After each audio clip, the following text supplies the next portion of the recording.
بسم اللہ الرحمن الرحیم۔ عدالتی خلا کی شرعی حیثیت پہ ہماری گفتگو جاری ہے، اور آج ہم اپنی گفتگو کا پارٹ 19واں حصہ جو ہے وہ ریکارڈ کریں گے۔ ہم اس موڑ پہ پہنچ چکے ہیں کہ آ، جو علمی شخصیات تھیں ان کی آراء کی روشنی میں ہم نے اس موضوع کو سمجھنے کی کوشش کی تھی، اور جو لاسٹ ویڈیو ہماری گفتگو کی ریکارڈ کی گئی تھی اس میں ہم نے یہ دیکھا تھا کہ جو چار مشہور سکول آف تھاٹس ہیں، فقہی مکاتب فکر ہیں، وہ اس خلا کی نوعیت کے بارے میں اپنی آراء میں کیا اختلاف رکھتے ہیں، اور وہ کیا فقہی رائے دیتے ہیں۔ کیا وہ اسے فسخ قرار دیتے ہیں یا طلاق شمار کرتے ہیں؟ وہ آراء ہم نے دیکھی تھی۔ آج ہم اسی گفتگو کو آگے بڑھاتے ہوئے اور عدالتی خلا کی شرعی حیثیت سے متعلق ایک اگلا جو گفتگو کا حصہ آج ہم شروع کر رہے ہیں، اور اس پہ ہم بات کریں گے، وہ ہے عدالت کا اس معاملے میں دائرہ اختیار کتنا بنتا ہے۔ اس سے پہلے جو شروع میں ہم نے گفتگو کا آغاز جب کیا تھا تو ہم نے بہت سارے علماء کرام کے دلائل کو، ان کے کانٹینشنز کو، ان کے موقف کو اور ان کی تفسیر اور تشریح کے حوالے سے جو فہم کا اختلاف پایا جاتا تھا وہ ہم نے ڈسکس کیا تھا۔ اور اس میں ایک چیز ہم نے یہ بھی دیکھی تھی کہ کچھ اہل علم اس معاملے کو ایک شخصی معاملہ قرار دیتے ہیں، اور وہ یہ کہتے ہیں کہ خلا ایک پرائیویٹ میٹر ہے، یہ زوجین کے درمیان یہ ایک نجی معاملہ ہے، اور اس نجی معاملے میں کسی تیسرے شخص کو مداخلت کرنے کا اختیار نہیں ہے۔ اسی ضمن میں وہ یہ موقف بھی اختیار کرتے ہیں اور یہ دلیل بھی دیتے تھے۔ خاص کر ہم نے مفتی تقی عثمانی کی جب رائے کو ہم نے سمجھنے کی کوشش کی تھی تو اس میں ہمیں یہ بات سمجھ آئی تھی کہ ان کے معاملے ان کے مطابق، ان کی رائے کے مطابق یہ ایک پرائیویٹ میٹر ہے، اور اس کو یا تو خاوند ختم کر سکتا ہے اور یا بیوی ختم کر سکتی ہے، لیکن بیوی بھی اس کنڈیشن پہ ختم کر سکتی ہے، اس معاملے کو حل کر سکتی ہے یا اس کانٹریکٹ کو ختم کر سکتی ہے اور آزادی حاصل کر سکتی ہے، بشرطے کہ اسے شوہر کی رضامندی حاصل ہو۔ تو ان کی رائے کے مطابق بھی ہم نے یہ دیکھا تھا کہ وہ یہ کہتے ہیں اور یہ اپنی دلیل دیتے ہیں کہ یہ معاملہ چونکہ زوجین کے مابین ایک پرائیویٹ میٹر ہے، اور اسے یا تو مرد اپنا حق طلاق استعمال کر کے اس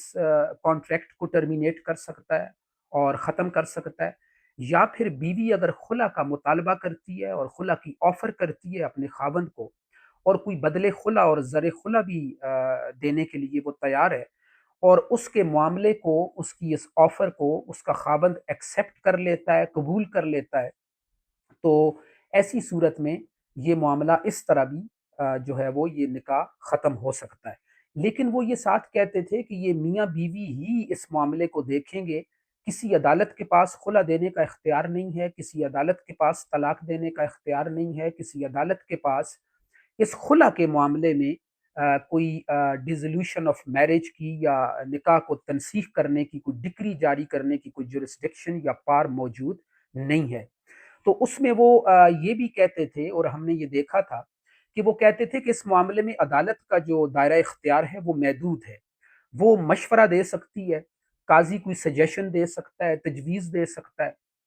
اصلاح کر سکتا ہے، اور اس معاملے کو راضی نامے کے طور پہ اور ایک نصیحت اور تاکید کے طور پہ تو دیکھ سکتا ہے اپنی سپرویژن میں، لیکن حکم نہیں دے سکتا خاوند کو، یا کوئی ڈکری جاری نہیں کر سکتا ایسی صورت میں کہ خاوند عدالت میں حاضر بھی نہیں ہے، یا اگر وہ حاضر ہے تو اس کی کانسینٹ موجود نہیں ہے، اس کی مرضی موجود نہیں ہے، اور عدالت خاوند کی مرضی کے بغیر خلا کی ڈکری جاری نہیں کر سکتی۔ یہ ہم نے ان کی ایک اختلافی رائے بھی دیکھی تھی۔ اس رائے کو بھی جب ہم دیکھتے ہیں، اور بھی جو اس رائے سے ملتی جلتی آراء ہیں اہل علم کی، اس کو ہم دیکھتے ہیں تو ہمارے سامنے ایک نتیجہ آتا ہے کہ ان کی آراء کے مطابق جو کورٹ آف لا ہے، جو قاضی ہے، اس کا دائرہ اختیار جو ہے، اس کی جو جورسڈکشن ہے، وہ ایک لمیٹڈ جورسڈکشن بن جاتی ہے، اور ہمیں یہ پتہ چلتا ہے کہ اس معاملے میں عدالت کے پاس جو اختیار ہے وہ بڑا محدود ہے، کوئی وسیع اختیارات موجود نہیں ہیں۔ تو میں جس اپنی گفتگو کے اندر جس مقالے کی آپ کو اکثر حوالہ دیتا رہتا ہوں، جس سے ہم رہنمائی بھی لے رہے ہیں، عدالتی خلا کی شرعی حیثیت، جس کے مقالہ نگار محمد اویس اسماعیل بن محمد مدنی ہیں، اس سے ہم نے کافی ہیلپ لی ہے اس موضوع کو سمجھنے کے لیے، اور اس کے علاوہ بھی اور بھی علماء کرام کی آراء سے ہم مستفید ہو رہے ہیں۔ اس مقالے کے اندر عدالت کا دائرہ اختیار بیان کیا گیا ہے کہ اکارڈنگ ٹو قرآن اینڈ سنہ ایک اسلامک اسٹیٹ کے اندر ایک قاضی کے پاس کتنے اختیارات ہوتے ہیں، ان کی نوعیت کیا ہوتی ہے، ان کی وسعت کیا ہوتی ہے، اور ان کی ایکسٹینشن کیا بنتی ہے، اور ایک مسلم سوسائٹی کے اندر ایک جو کورٹ آف لا ہوتی ہے عدالت، وہ کتنا اختیار رکھتی ہے۔ تو اس کو ہم قرآن و سنت کی روشنی میں یہاں پہ دیکھیں گے، اور دیکھیں گے کہ مقالہ نگار نے اس حوالے سے ہم تک کیا نالج جو ہے وہ پہنچایا ہے۔ تو اس میں پہلی بات وہ یہ کرتے ہیں کہ ہم نے یہ سمجھ لیا ہے کہ عدالت کے پاس اختیارات بہت محدود ہوتے ہیں، بہت لمیٹڈ جورسڈکشن جو ہے وہ عدالت رکھتی ہے، لیکن وہ کہتے ہیں کہ اکارڈنگ ٹو اسلامک شریعہ عدالت کی جو جورسڈکشن ہے اور جو پارز ہیں وہ لمیٹڈ نہیں ہیں، وہ بہت زیادہ وسیع ہیں۔ اس حوالے سے وہ سورہ الحدید کی آیت نمبر 25 سے استدلال کرتے ہیں، اور اس آیت کو ہمارے سامنے وہ رکھتے ہوئے یہ ثابت کرنے کی کوشش کرتے ہیں کہ عدالت کا دائرہ اختیار صرف صلاح اور مشورے اور تجویز دینے تک اور معاملے میں راضی نامہ کروانے تک ہی نہیں ہوتا، بلکہ اس کے پاس وسیع اختیارات ہوتے ہیں۔ تو وہ آیت جو سورہ حدید کی آیت نمبر 25 ہے، وہ الفاظ جو ہیں آیت کے، وہ میں آپ کے سامنے رکھتا ہوں۔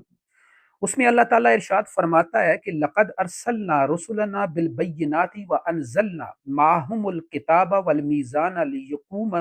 لیقوم الناس بالقسط۔ تحقیق ہم نے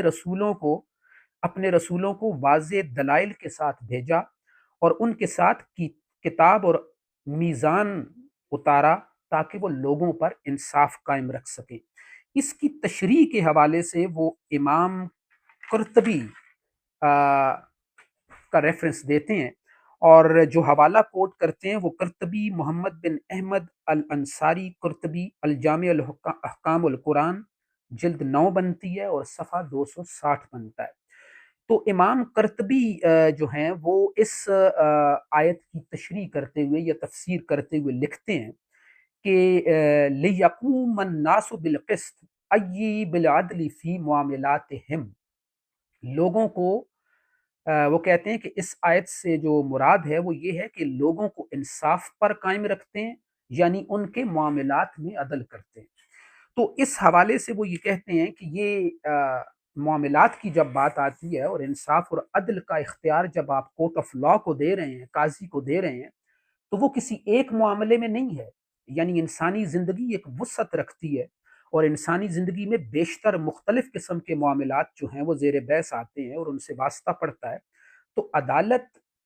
جب اختیار رکھتی ہے فیصلے کا تو وہ پھر وسیع اختیار رکھتی ہے، اور وہ بہت سارے معاملات کو حل کرنے کا، ان پہ ڈیسیجن دینے کا، ان پہ ججمنٹ دینے کا، اور ان پہ اپنے ریمارکس دینے کا، اور ان سے متعلق فیصلہ جاری کرنے کا اختیار رکھتی ہے۔ تو اس میں وہ یہی کہتے ہیں کہ عدالت جب ہم کہتے ہیں کہ اس تفسیر کے مطابق جو امام قرطبی اس آیت کی تفسیر کرتے ہوئے کہتے ہیں کہ اس میں کس معاملے کی طرف یا کس اختیار کی بات کی گئی ہے، تو وہ کہتے ہیں کہ اس میں صرف یہ نہیں کہا گیا، اللہ تعالیٰ صرف اس حد تک رہنمائی نہیں کر رہا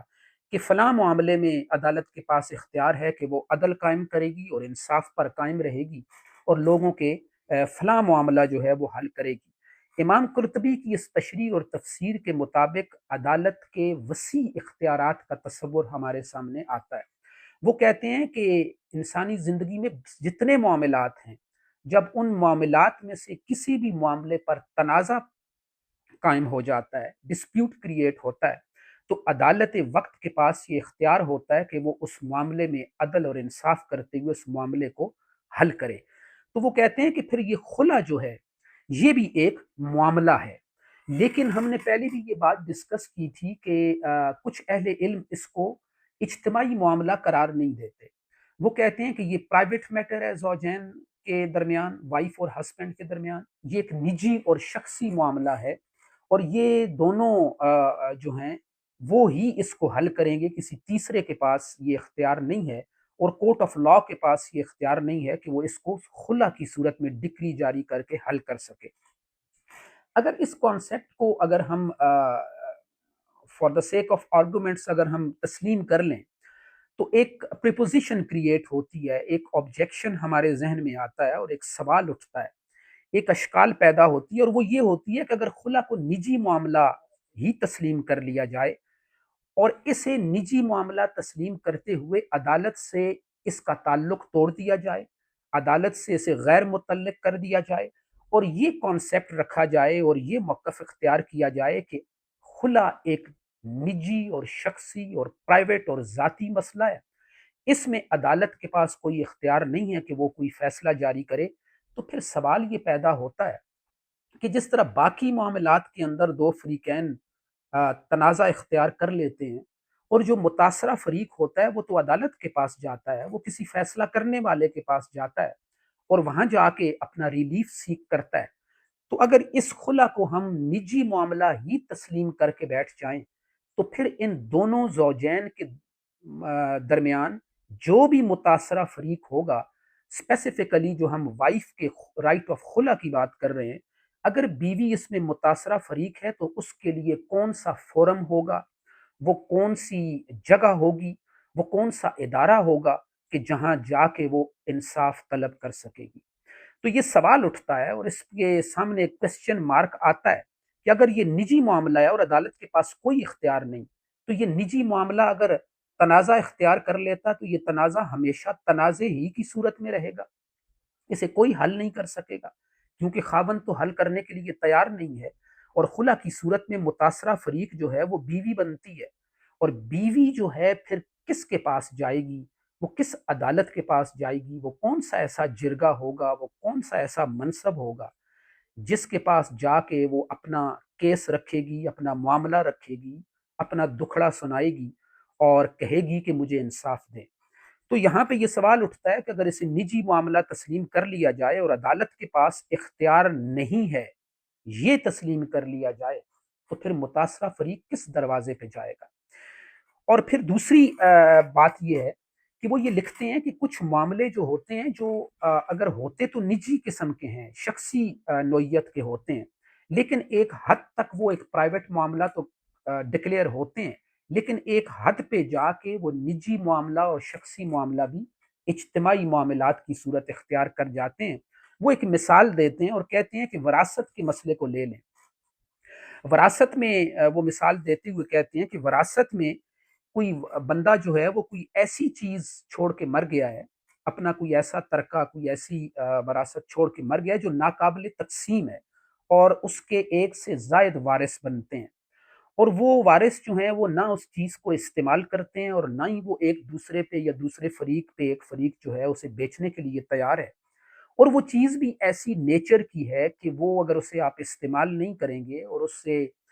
یوز نہیں کریں گے تو وہ ضائع ہو جائے گی، وہ برباد ہو جائے گی، وہ تباہ ہو جائے گی اور نقصان ہوگا۔ تو کہتے ہیں کہ اس مثال کو سامنے رکھتے ہوئے کیا ہمارے ذہن میں یہ بات نہیں آتی کہ حاکم وقت کے پاس، حکومت وقت کے پاس اور ریاست کے پاس اور کورٹ آف لاء کے پاس یہ اختیار ہے کہ وہ اس معاملے پہ سو موٹو ایکشن بھی لے کر اس معاملے کو حل کر سکتی ہے، کیونکہ یہ شروع میں تو ایک نجی معاملہ تھا، ایک اس بندے کی حد تک، اس کی ذات تک موجود تھا، لیکن جب وہ مر گیا اور ایک ایسا تنازع چھوڑ کے وہ چلا گیا ہے کہ جو اب شخصی تنازع نہیں رہا، وہ اب وہ معاملہ، وہ میٹر، وہ مسئلہ ایک ذات کا مسئلہ اور شخص کا نہیں رہا، بلکہ وہ ایک اجتماعی مسئلے کی صورت اختیار کر چکا ہے۔ تو وہ کہتے ہیں کہ یہاں پہ عدالت کے پاس یہ اختیار ہے کہ وہ اس مسئلے کو حل کرے، کیونکہ اب یہ مسئلہ سوسائٹی کو، اجتماعیت کو، آبادی کو، شہر کو، علاقے کو اور خطے کو متاثر کرتا ہے، اس سے اجتماعی زندگی پہ اثر پڑتا ہے، لہٰذا عدالت کے پاس یہ اختیار ہے کہ سب سے پہلے تو وہ یہ کر سکتی ہے کہ وہ ورثاء کو تاکید کر سکتی ہے، انہیں سجیسٹ کر سکتی ہے، انہیں نصیحت کر سکتی ہے، انہیں مشورہ دے سکتی ہے کہ آپ اس معاملے کو حل کریں۔ اور اگر اس کے باوجود وہ وارث اس معاملے کو حل نہیں کرتے تو پھر عدالت کے پاس اختیار ہے کہ اس چیز کو بیچ کے، اسے سیل کر کے، اسے فروخت کر کے اس کی رقم، اس کی قیمت جو ہے وہ وارثوں میں تقسیم کر سکتی ہے، یا کوئی بھی طریقہ اختیار کر کے اسے اس معاملے کو سیٹل کر سکتی ہے۔ تو وہ یہ کہنا چاہتے ہیں کہ خلا جو ہے وہ اسے آپ شروع میں تو نجی معاملے کی شکل سے دیکھتے ہیں، لیکن ایک حد پہ جا کے یہ نجی معاملہ نہیں رہتا، یہ خاندان کا مسئلہ بنتا ہے، یہ معاشرے کا مسئلہ بنتا ہے، یہ ایک علاقے کا مسئلہ بن جاتا ہے، اور اس سے اجتماعی زندگیاں متاثر ہوتی ہیں۔ لہٰذا کورٹ آف لاء کے پاس اس کا اختیار ہونا اور اس پہ فیصلہ کرنے کا اختیار ہونا بہت لازمی ہے۔ تو اس حوالے سے وہ یہ کہتے ہیں کہ یہ نجی معاملہ شروع سے لے کے آخر تک نہیں رہتا، لہٰذا باقی معاملات کی طرح یہ بھی ایک معاملہ ہے، اور جس طرح باقی معاملات میں کورٹ آف لاء کو اختیار ہے کہ وہ فیصلہ کرے، اسی طرح اس معاملے میں بھی کورٹ آف لاء کو یہ اختیار ہے کہ وہ خلا کی ڈکری جاری کر سکتی ہے اور اس معاملے کو حل کر سکتی ہے۔ اس کی وجہ وہ یہ بتاتے ہیں کہ جج صرف مشورہ ہی نہیں دے سکتا، صرف صلاح ہی نہیں دے سکتا، صرف کمپرومائز ہی نہیں کر سکتا، بلکہ وہ فیصلہ بھی کر سکتا ہے، اور حکم کی حیثیت سے، ایک حاکم کی حیثیت سے محکوم علیہ کو، جس پر فیصلہ نافذ کرنا مقصود ہے اور جسے فیصلہ دیا جا رہا ہے اور جس کے خلاف فیصلہ دیا جا رہا ہے، وہ اس سے مجبور بھی کر سکتا ہے کہ وہ اس فیصلے پر عمل کرے، اور عمل نہ کرنے کی صورت میں کوئی تعزیر یا کوئی سزا یا کوئی جرمانہ بھی سنا سکتا ہے، کیونکہ عدالت کے پاس کوئرسو پار ہوتی ہے، اس کے پاس ایگزیکیوٹ کرنے کا اختیار ہوتا ہے، قوت نافذہ ہوتی ہے اس کے پاس، اور وہ اپنے حکم کو نافذ بھی کر سکتی ہے۔ اس حوالے سے پھر وہ ایک حدیث سے استدلال کرتے ہیں، اور حدیث کا جو حوالہ ہے وہ بخاری محمد بن اسماعیل کتاب الاحکام صفحہ 1229 ہے یہاں پہ، اور حدیث نمبر 7138 بنتی ہے اس مقالے کے حوالے سے۔ اسے وہ پیش کرتے ہیں اور وہ کہتے ہیں کہ عبداللہ بن عمر رضی اللہ تعالیٰ عنہ سے روایت ہے کہ رسول اللہ صلی اللہ علیہ وآلہ وسلم نے ارشاد فرمایا کہ سنو، تم میں سے ہر ایک نگران ہے اور اس سے اپنی رعایا کے بارے میں پوچھا جائے گا، پس وہ امام یا وہ حکم دینے والا اور با اختیار انسان جو لوگوں پر مقرر کیا گیا ہے نگران ہے، اور اس سے اس کی رعایا کے بارے میں بھی پوچھا جائے گا۔ اس سے وہ استدلال کرتے ہوئے کہتے ہیں کہ عدالت کا اختیار کوئی محدود اختیار نہیں ہے، کوئی لمیٹڈ پاورز اور جورسڈکشن نہیں رکھتی، بلکہ وہ اپنے قانونی اختیارات کے حوالے سے وہ بھی ایک نگران ہے، ایک حاکم ہے، اور ایک حکم دینے والا ادارہ اور منصب ہے، اور اللہ اس سے بھی پوچھے گا۔ اور جب ہم کہتے ہیں کہ اس سے بھی پرسش کی جائے گی اور پوچھ گچھ کی جائے گی، تو پھر خلا کے معاملے میں بھی اس سے پوچھا جائے گا کہ اس معاملے کو آپ نے کس طرح حل کیا۔ اور وہ کہتے ہیں کہ یہ کانسیپٹ نہیں دیا جا سکتا کہ عدالت کے پاس اس معاملے میں کوئی لمیٹڈ جورسڈکشن جو ہے وہ موجود ہے۔ اس کے بعد وہ کہتے ہیں کہ